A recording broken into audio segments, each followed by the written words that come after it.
Hi, I'm John Griffin. I'm the publisher of accessibility.com and your host for these Accessibility Matters sessions. I'm particularly excited this morning to be interviewing one of my favorite people in this business, Sheri Byrne Haber. Sheri is a prolific writer, blogger, and extremely knowledgeable voice across the accessibility industry globally. She works tirelessly. She is indefatigable in her viewpoints and her correctness. And there isn't a spot on the accessibility map in the last number of decades that she hasn't touched, influenced, or at the very least had an opinion on. So, Sheri, I'm very excited about having this conversation with you because we both kind of grew up from the roots of this business. I in the publishing side of it, and you on the more pragmatic and practical side of it. And the thing that is so fascinating as I've come to know you is that you have this complete perspective. Not everybody can lay claim to that. Some people can see it from one side. As Judy Collins used to say, some people can see it from both sides now. And you are a perfect example of what I'm talking about when I say somebody that can see it from both sides now. So let's start at the beginning. How did you arrive on the ground that you're now at? Where did it begin? So I'm on my third career at this point, and Can't hold a job, or I mean, what was? I'm a lifelong learner. I've never really finished school ever. And so I started off in computer science, got my degree in computer science, really enjoyed software testing. That was my thing. I was the kid who would take apart my parents' vacuum cleaner when I was 4 to try to figure out what made it work. And about 10 years into that career, I was a software QA director at E-Trade. And somebody asked me to be an expert witness in a lawsuit that involved whether or not software had been adequately tested. And I realized that the software people didn't understand the law, the legal people didn't understand the software, and there should be a pretty decent business for somebody who understood both and could, act as the translator between those two worlds. Yeah. So I went to law school thinking that I was going to practice intellectual property law. And my third year of law school, we discovered that my then 5-year-old daughter was losing her hearing. And so I never went into intellectual property. I went into advocacy for the deaf. And then from there, I won a class action lawsuit against Blue Cross and kind of put myself out of business during doing health insurance appeals for children and adults who were deaf who'd been turned down for treatment because, if Blue Cross can't beat you, nobody else wants to waste the money trying. And so I was thinking about, well, what can I do that uses both my computer science degree and my legal degree? And accessibility was really just starting to get mainstream at that point. And I'd also gotten an MBA along the way. So I understood the business side of it. So, computer science, law, business, lifelong congenital disability, a few acquired disabilities along the way, and then a parent of a child with a significant level of hearing loss. So that's how I ended up where I am today. Wow. And you say you're uneducated. It's 2021. You've been there from the birth. What's different now? Well, what's different now is it used to be that you had to be an expert to put out a web page. You had to be able to program in X Windows, or then later on HTML, or even later on you had to be able to use, Dreamweaver. Now anybody can put up a website in a matter of seconds. And if you choose one of the free templates and they abound everywhere and the template's not accessible, the chances of you making that website accessible at the end of the day are vanishingly close to zero. So, from my perspective, that's probably one of the biggest changes that's happened over kind of the last 15 years or so. And drop a little further down into that, because that's kind of an interesting criticism. Is that that's obviously an unfavorable thing, and it doesn't serve the purpose. But what's on the other side of that? That is what's different now that doesn't run against the grain but runs with it. So I think there are technologies that have been created that, if they had been accessible from the outset, really would have been a boon to people with disabilities. For example, VR and XR, or even to a certain extent, AI based choices.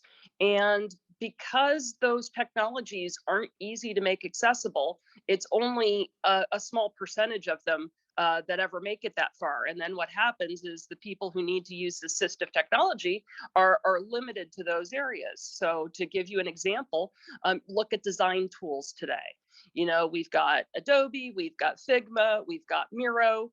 And although Miro now has an accessibility team and is at least getting started on their accessibility journey, none of the tools are fully accessible, which means we have nobody who's blind or who has a significant dexterity issue in the design space. And then when you don't have people with disabilities in that space, people don't think about people with disabilities as customers. And it's kind of, unfortunately, a self-fulfilling prophecy. So, in order for the technology to be accessible, the tools have to be accessible, but we shouldn't be retrofitting them to be accessible. We should be making them accessible up front. Yeah, at the very concept, as the microprocessor was, was that which made all of that possible. The next step is to move in through the evolution to complete the task. Do you think that we're at a moment now where there's a lot of warmth and good discussion ongoing in the voice of society in general towards democratization of accessibility? Do you agree with that? Actually, I probably don't. Accessibility is not something that we should look at as a charity thing. It's not something that people do because it makes them feel good about their work. It's a business decision, and it's a business decision that will pay off if people invest in it. So I don't particularly enjoy seeing accessibility as a feel-good initiative. I think there's a lot of inspiration porn associated with that. It's like patting the person with a disability on the head and going, "Oh, look, we made this work for you." That's not what people with disabilities want at the end of the day. We want accessibility built into everything, from the outset. People, should be doing it because it should be ingrained into the way things are done. And we don't see accessibility taught in college. It's not there's not a single program in the United States that you can tell me that requires that somebody who's in a computer science program take an accessibility class before they graduate. And I think if we built it into those programs, then 10 years later, people would be asking themselves, well, why didn't we always do it this way? Tell me again why we were doing this so backwards, why we weren't thinking about customers with disabilities. That's a great point. Education is the best opportunity to really promote the advancement. Why are universities and teaching institutions so behind on that? Well, curriculum tends to be a little bit stodgy. Some people, the professors want to use their textbooks, and there aren't really a whole lot of textbooks on accessibility out there. It's more digital material. Accessibility is as much art as it is science. And so that means that you don't just have a straight computer science program. You can either make it compliant or you can make it really what people with disabilities want. And of course, I always want and teach the latter form. But it's like design, you can do it or you can do it well. And there's a big difference between those two things. There are people that are investing deeply in it, and they're leading in the hiring and the development and innovation. Whatever innovation we do have is coming from some people at the top of the pyramid. Who are the winners? Who are the people that are doing that? Microsoft, Google, and Apple are probably the most well-known names in accessibility. Microsoft funds AI initiatives related to accessibility. Apple created Siri initially for accessibility. So they've been doing, I'm using my hearing aids right now paired to my iPhone so I can hear your voice clearly. That's something that Apple has built into their operating system now. So, I'd like one day for VMware's name to be mentioned in the same breath of those companies, but our initiatives are a little bit younger, but we're trying to catch up quickly. What about Amazon? Yeah, Amazon does a good job as well. AWS is pretty good. The Amazon store, when you get into a store that's got millions and millions of products that are dynamically changing and going in and out of stock all the time, and they're going in and out of stock based on what the third party merchant is doing and not necessarily what Amazon's doing, that's pretty complicated to keep accessible. But given those levels of complication, Amazon does do a pretty good job. Yeah, they seem to be, they seem to be anxious to do that. I mean, obviously it's good for business. It's good for anybody's business if they participate and get involved in it as far as they can get. Because, the size of the market, there are very, very few industries or markets or media opportunities that can say without any failure of the statement that they have a 65 million person market. How many, if you sell toothbrushes, I guess you can say that, but the audience for the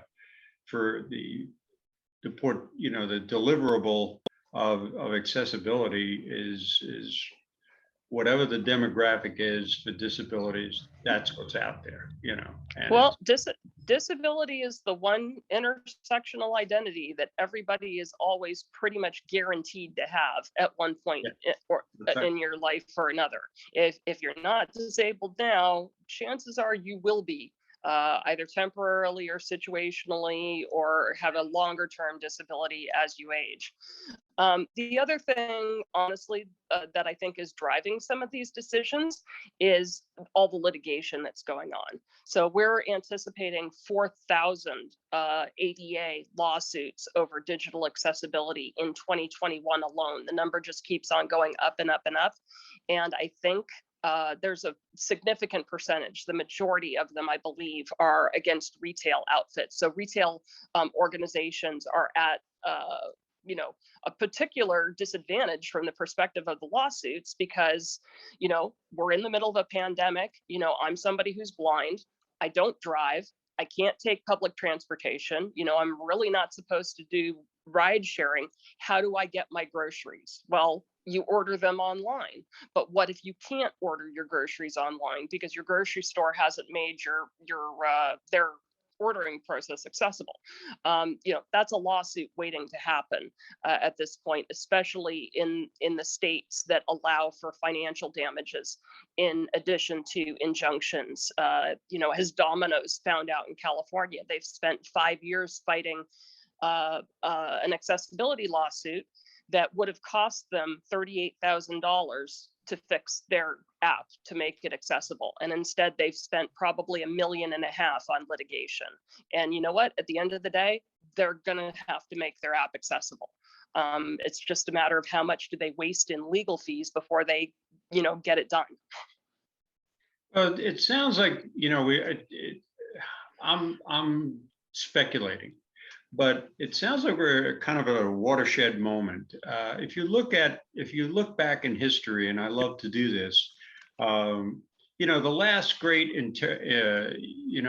industrial revolution that we saw followed the pandemic in 1918. Of course, it was helped by the First World War, but at the same time, instrumentation, automation, everything changed, including the playbook for retail, including the playbook for organizing and managing personnel and staff and companies and so on and so forth. And, and we just blew up economically in this country, and then shared that across the world.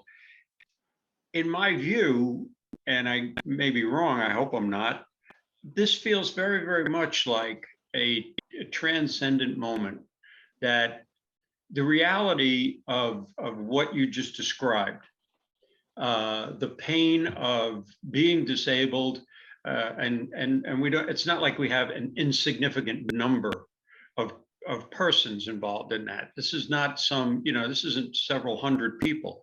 We're talking about a gigantic demographic, suffered through the pain and inconvenience and unfairness of the pandemic in ways that so many others didn't incur.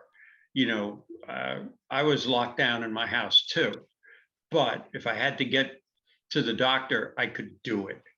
On public transportation if needed. There were so many different attributes that you could do if you had the capability to do it, that the disabled were shut off from. So it doesn't shock me that lawsuits are going up. Are we at a turning moment now? Or is it possible that we're going to see 10 years from now something we don't see today? In terms Well, of, I hope we are, because I don't think the direction that we're going in is particularly sustainable. A lot of people don't realize how closely disability is tied to sustainability. When you have health insurance tied to employment, and people with disabilities can't necessarily hold down a full-time job, then they have to stay in poverty in order to get, the state or the federal government insurance.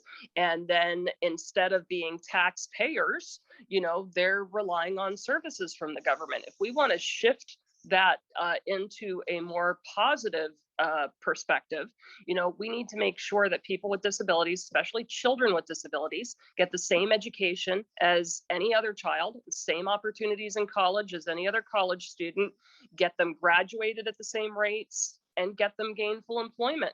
And then, they turn around and pay taxes. But we can't do that unless the education tools are accessible, unless the college laboratories, for example, are accessible, and the workplaces have to be accessible.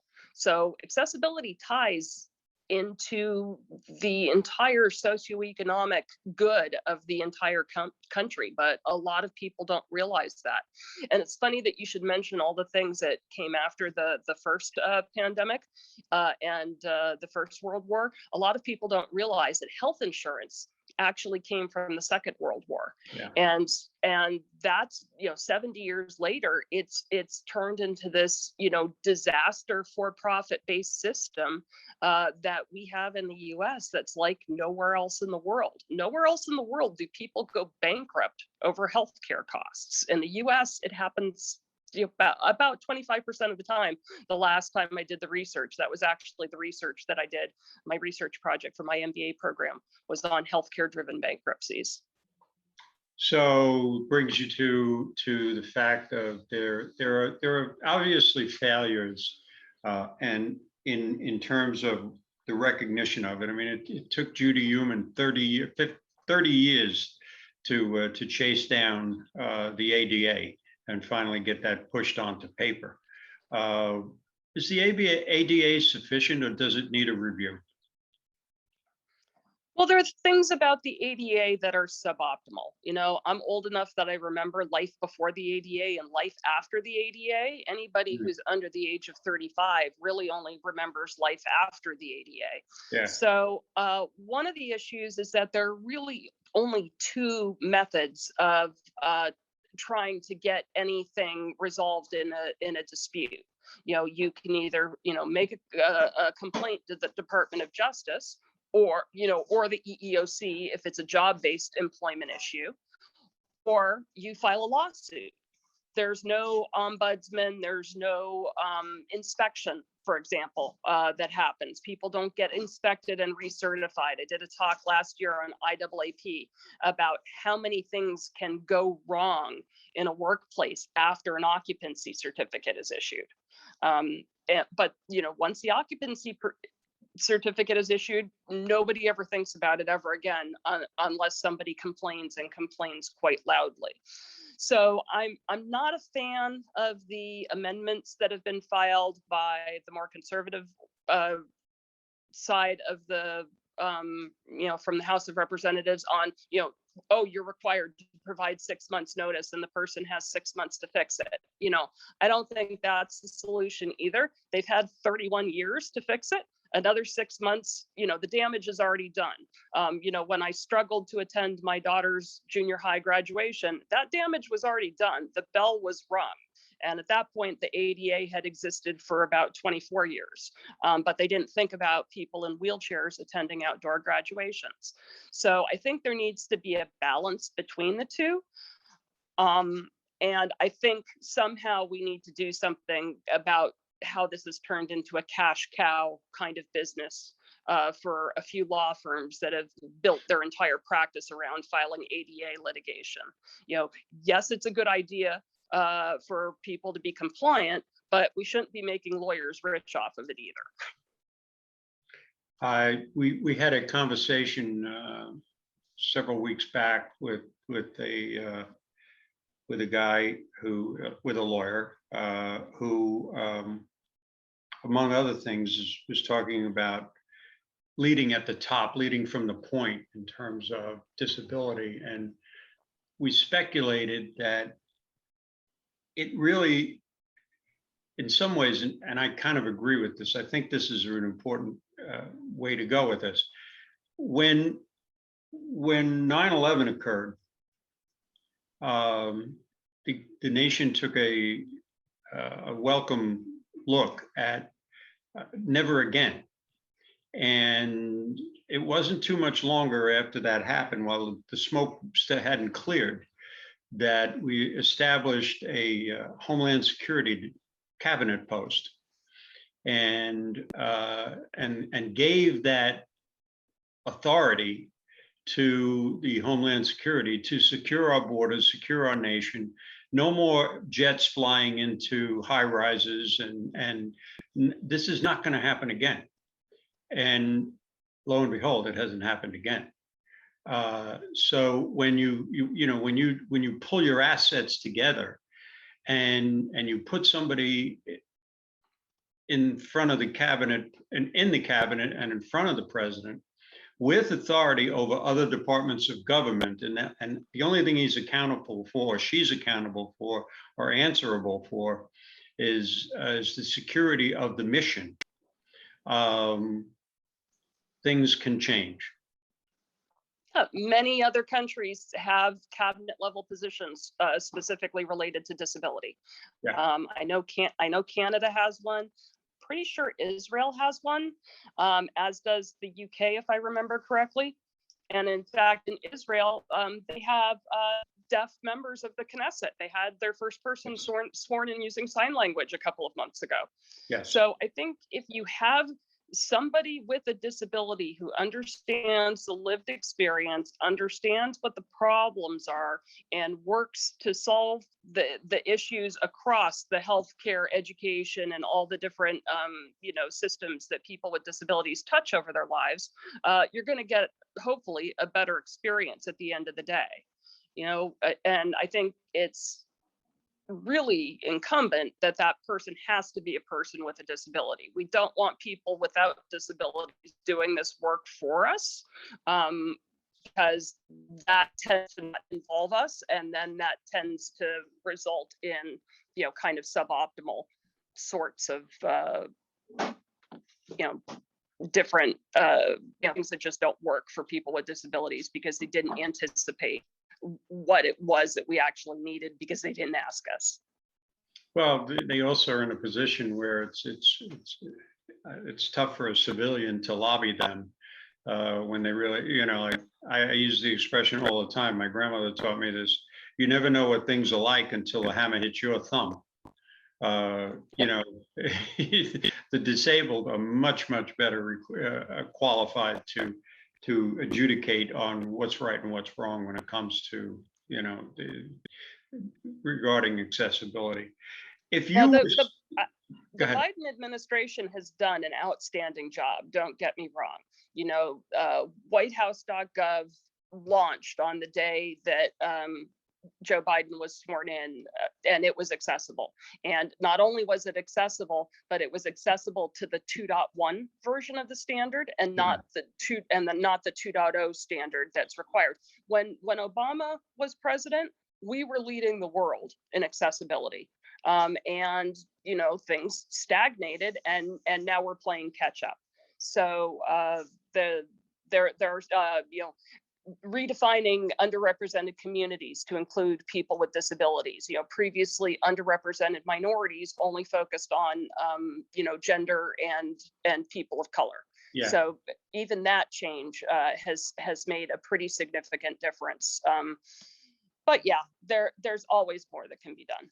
Oh yeah. If you were starting all over, based upon what you've learned and where you've come from, what would you choose as your first step forward? Starting over at what? Starting over in the corporate accessibility job? Yeah. If you were in a position where you had to go all the way back to the beginning, sure, and you know what you know now, what would you do first? So VMware is my fourth corporate accessibility job, and I took my one biggest learning that is not obvious to people who don't work in this field is that companies that don't have disability ERGs will not be successful in their accessibility programs. So ERG, Employee Resource Group, accessibility teams are usually fairly small in terms of the number of people versus the number of employees in the organization. And unless you have people talking about accessibility when you're not in the room, when the accessibility team's not in the room, you're not going to succeed. How do you get people to talk about accessibility when the accessibility team's not in the room? Hire more people with disabilities. How do you hire more people with disabilities? You have to have a disability employee resource group, because that's the group who will know all the things that have to be changed to make an organization make people with disabilities feel like they belong in an organization and not that they're out on the fringes. So that was actually the first thing that I did when I came to VMware. Was I started a disability employee resource group, and we had 800 people at our last meeting. I'd say that's off to a fairly good start. Well, we're 2 years in, but what I'm saying is it was definitely overdue to do that. We had a lot of people who were not comfortable self-identifying because there wasn't a disability ERG, and they didn't feel protected. They did not feel psychologically safe. And our self-identification rate has doubled in the 2 years that group has existed. Yeah, that's kind of standard, I think, with the anonymity factor. If you don't have to reveal, it gets involved, and people are afraid to announce where they're from. Right, and 70% of disabilities are hidden. I use a wheelchair. I have an insulin pump. I can't exactly hide that I'm disabled, so I just own it. But I know people with dyslexia, people with autism, people with anxiety who definitely don't want to make that known unless they need to for some reason. Yeah, because they're afraid that if they do, they'll be singled out as a problem, quote unquote. Exactly. Yeah. Um, Well, you've taken this conversation exactly down to the reason for it. And it's because accessibility matters. And it matters why, it matters how, it matters what. And this short, brief interlude that we've just taken absolutely demonstrates why accessibility matters. And I'm really very grateful for you taking the time to share your perspective, and thank you. I appreciate the invitation. Thanks.